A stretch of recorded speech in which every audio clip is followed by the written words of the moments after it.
welcome back to Vibes. There has been a release of the movie trailer for Oppenheimer, which will be out on the 21st of July 2023. The movie is based on the book American Prometheus, The Truth and Tragedy of Robert Oppenheimer by Kai Bird and Martin Sherwin. The movie follows life story of Oppenheimer through his studies in quantum physics. He is described as a father of atomic bomb, and the movie is portraying him as a hero trying to save the world. Oppenheimer was a director of the Manhattan Project that developed an atomic bomb. So the concept is to present Oppenheimer, who has created one of the most deadly bombs ever made, as a national genius and a hero who really tried nothing else but to save the world. The movie is said to be thriller and not a biopic. However, it plays a huge role in portraying historical person in a manipulated form. When Oppenheimer has witnessed the first detonation of the nuclear weapon on the 16th of July 1945, he has reminded himself a quote from Hindu scripture, which states, "Now I am become a death, the destroyer of the worlds." The same citation has become Oppenheimer's most known and infamous repeated quotation.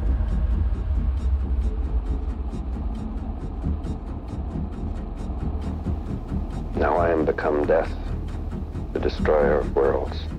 And who is the destroyer in Hinduism? It is a Shiva. In Hindu beliefs, Shiva is the one who creates, protects, and transforms the universe. The project of developing the atomic bomb by Manhattan Project was named a Trinity, and the same refers to the Trinity deity, a destroyer, Shiva. And don't be surprised about the same ideology followed by CERN. CERN is the European Organization for Nuclear Research with the world's largest particle collider laboratory. Outside CERN we can see a huge Shiva statue. It is said that Shiva was gifted to CERN by chairman of the Atomic Energy Commission and secretary from India.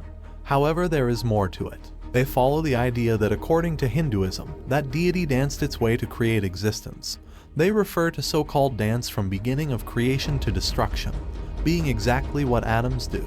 Atoms' dance is known to be a movement through vibrations during their existence and annihilation. But what does that Hindu reference has to do with an atomic energy and nuclear research in Geneva? A lot. There are two sides of the narrative, the one fed to the public, acting in the name of science for the good of humanity, through the biggest particle physics laboratory in the world, and the real goal behind the scenes. The mainstream presents a purpose of CERN to run this complex humanitarian research in order to answer most essential questions in our life, like what are we made of, what is our destiny, what are the rules of our existence. Believing people of the scriptures, hold answers to those questions already. But CERN is not following that mindset at all. They even perform concerning rituals, like a sacrifice in front of their Shiva statue. Why would scientists bother to do that? Their infamous ceremony has also presented their beliefs and agenda, filled with demonic creatures and reference of a devil. Why do you think CERN is so deeply orientated on demonic deities? What is their real unofficial objective and dark secret? Professor Baron Martin Rees of Ludlow has expressed publicly his fears of CERN being able to destroy the entire Earth, time and reality. In simple words, it can destroy everything.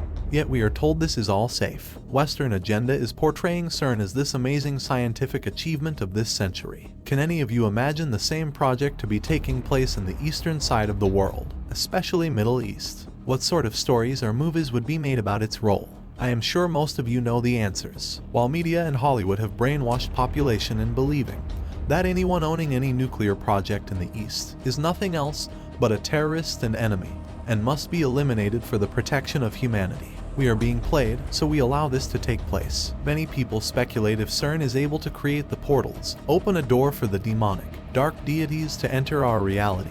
They hold ability to change timelines and even dimension we are placed in. Do you think these are only conspiracies based on a colorful imagination? So what does CERN has to do with Oppenheimer? Many people probably don't know that, but Oppenheimer played a very important role in creation of CERN. He influenced the actual invention of this institution. He inclined how it should be structured and even suggested, or rather decided, who should be in charge of the organization.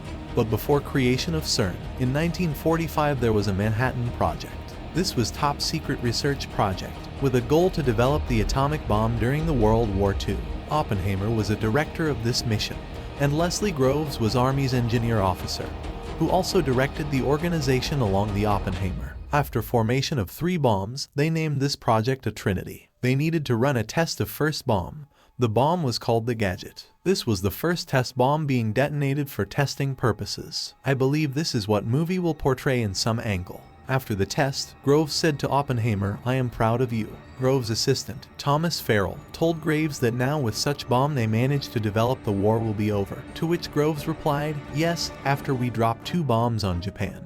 The test director, Kenneth Bainbridge, called the explosion a foul and awesome display and remarked to Oppenheimer, "Now we are all sons of bitches." Expressions of terror and regret are especially common in the later writings of those who were present at the test and haunted them till end of their lives. The terrifying destructive power of atomic weapons and the uses to which they might be put were to haunt many of the Manhattan Project scientists. They knew what they created and they never stopped this from happening. Second bomb, called Little Boy, the uranium bomb, was dropped at Hiroshima on August 6th, while the plutonium weapon, Fat Man, followed 3 days later at Nagasaki on August 9th.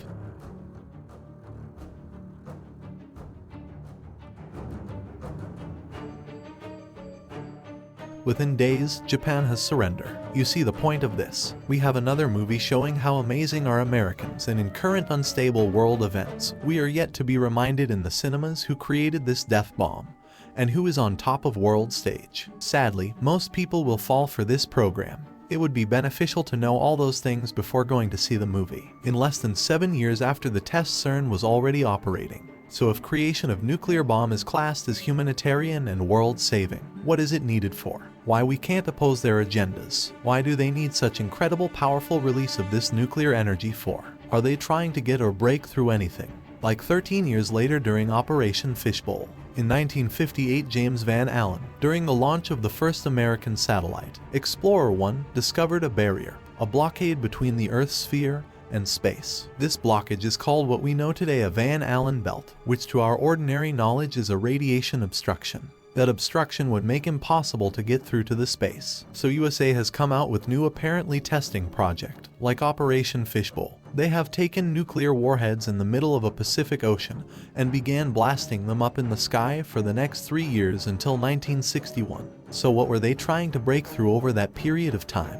Whatever they tried, it did not work, but this time they have most powerful weapon ever created, CERN. Nobody mentions the radiation effect, destruction caused in that part of the world, the harm to the ocean floor, the nature, the people affected at the time, who lived in Pacific Islands, and all 135,000 innocent civilians wiped out the Hiroshima and further 80,000 in Nagasaki. Not in an accident, but precisely planned, organized and calculated, all thanks to people like Oppenheimer himself, director of this death project. It all falls into a bigger picture, piece by piece of all theories, events, and agendas. And the release of such movie plays a role in manipulating the truth, propaganda and entertainment far from reality, and education we need to understand how this world really works. Let me know your thoughts on this and comment below. Thank you for watching and see you next time.